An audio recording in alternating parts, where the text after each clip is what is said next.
Kaveri online ಹೆಂಗೆ login ಮಾಡೋದು ಅಂತ ಅಂದರೆ, ಫಸ್ಟು ಗೂಗಲ್ಗೆ ಹೋಗಿ ನಂತರ ಕಾವೇರಿ ಆನ್ಲೈನ್ ಹಾಕಿ ಕಾವೇರಿ ಆನ್ಲೈನ್ ಮೇಲೆ ಕ್ಲಿಕ್ ಮಾಡಿ ನೆಕ್ಸ್ಟು ವೆಬ್ಸೈಟ್ ಓಪನ್ ಆಗುತ್ತೆ. ಆಮೇಲೆ 3 ಡಾಟ್ ಮೇಲೆ ಕ್ಲಿಕ್ ಮಾಡಿ ಫಸ್ಟ್ ಆಗಿದ್ದರೆ ರಿಜಿಸ್ಟ್ರೇಷನ್ ಅಂತ ಕೊಡಿ. ಫಸ್ಟ್ ನೇಮ್ ಕೊಡಿ, ನಿಮ್ಮ ಹೆಸರೇನಿದೆ ಫಸ್ಟ್ ನೇಮ್ ಮಾತ್ರ ಕೊಡಿ. ನೆಕ್ಸ್ಟ್ ಮಿಡಲ್ ಅವಶ್ಯಕತೆ ಇಲ್ಲ. ಲಾಸ್ಟ್ ನೇಮ್ ನಿಮ್ದು ಇನ್ಶಿಯಲ್ ಇದ್ದರೆ ಇನ್ಶಿಯಲ್ ಅಂತ ಕೊಟ್ಕೊಳ್ಳಿ.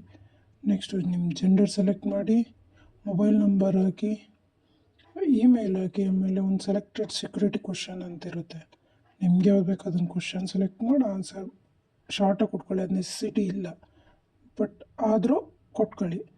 ಅದಾದಮೇಲೆ ಕೆಳಗಡೆ ಕ್ಯಾಪ್ಚಾ ಇರುತ್ತೆ, ಕ್ಯಾಪ್ಚಾ ಟೈಪ್ ಮಾಡಿ. ನಂದು ಆಲ್ರೆಡಿ ಅಕೌಂಟ್ ಇದೆ,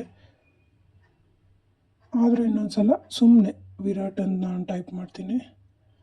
ಸೋಮನೇಶ್ ಅಂತ ಕೊಡ್ತೀನಿ, ನನ್ನ ಮೇಲ್ ಅಂತ ಕೊಡ್ತೀನಿ, ಮೇಲ್ ಐ ಡಿ ಹಾಕ್ತೀನಿ, phone number mail I D ಹಾಕಬೇಕು. ಸುಮ್ಮನೆ ಹಾಕಿದ್ದಷ್ಟೇ. ನಂದು ಆಲ್ರೆಡಿ ಅಕೌಂಟ್ ಇದೆ. ಸೆಂಡ್ ಒ ಟಿ ಪಿ ಕೊಟ್ಟರೆ ನಿಮ್ಮ ಮೇಲ್ಗೊಂದು ಒ ಟಿ ಪಿ ಬರುತ್ತೆ. ಆ ಒ ಟಿ ಪಿ ಅಲ್ಲಿ ಮೇಲ್ ಒ ಟಿ ಪಿ ಮೆನ್ಷನ್ ಮಾಡಬೇಕು.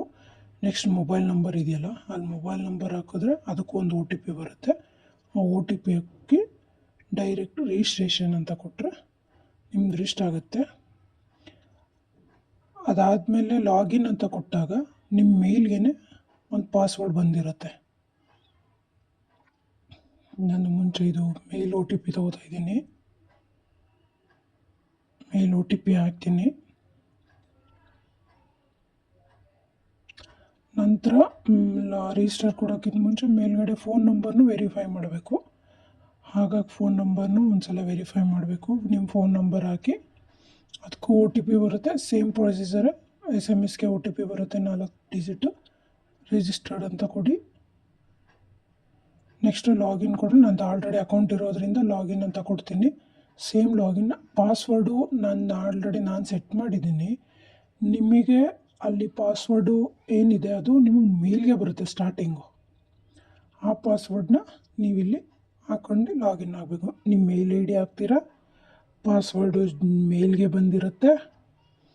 ಹಾಕಿ ಕೆಳಗಡೆ ಕ್ಯಾಪ್ಚಾ ಎಂಟ್ರ್ ಮಾಡ್ತೀರಾ, ಲಾಗಿನ್ ಆಗ್ತೀರಾ. ಕೆಲವು ಸಲ ಸರ್ವರ್ ಪ್ರಾಬ್ಲಮ್ ಇರುತ್ತೆ, ಹಾಗಾಗಿ ರಿಫ್ರೆಶ್ ಅಂತ ಒಂದು ಸಲ ರಿಫ್ರೆಶ್ ಕೊಟ್ಕೊಂಡ್ರೆ ಲಾಗಿನ್ ಈಸಿಯಾಗಿ ಆಗುತ್ತೆ. ಹಿಂಗೆ 1-2-3 ಸಲ ಲಾಗಿನ್ ಆಗಿದರೆ ಈ ಥರ ಮೇಲ್ಗಡೆ ವಿಂಡೋ ಶೋ ಆಗುತ್ತೆ ಅಷ್ಟೇ. ಮತ್ತು ಲಾಗಿನ್ ಕೊಡಿ, ಕ್ಯಾಪ್ಚಾ ಹಾಕಿದ್ರೆ ಒ ಟಿ ಪಿ ಬರುತ್ತೆ. ನೆಕ್ಸ್ಟ್ ನಿಮ್ಮ ಪ್ರೊಸೀಜರು ಒ ಟಿ ಪಿ ಬಂತು ಅಂದರೆ ಕಾವೇರಿ ಟು ಆನ್ಲೈನ್ ಏನಿದೆ ಅದು ನಿಮ್ಮದು ಕ್ರಿಯೇಟ್ ಆದಂಗೆ. ಮತ್ತು ಪಾಸ್ವರ್ಡ್ ಎಡಿಟ್ ಮಾಡೋದು ಹೆಂಗೆ ಅಂತ ನಾನು ನಿಮಗೆ ನೆಕ್ಸ್ಟ್ ವೀಡಿಯೋದಲ್ಲಿ ಹೇಳ್ಕೊಡ್ತೀನಿ. ಈಗ ಕಾವೇರಿ ಅಕೌಂಟ್ ಕ್ರಿಯೇಟ್ ಆದಂಗೆ ನಿಮ್ಮದು.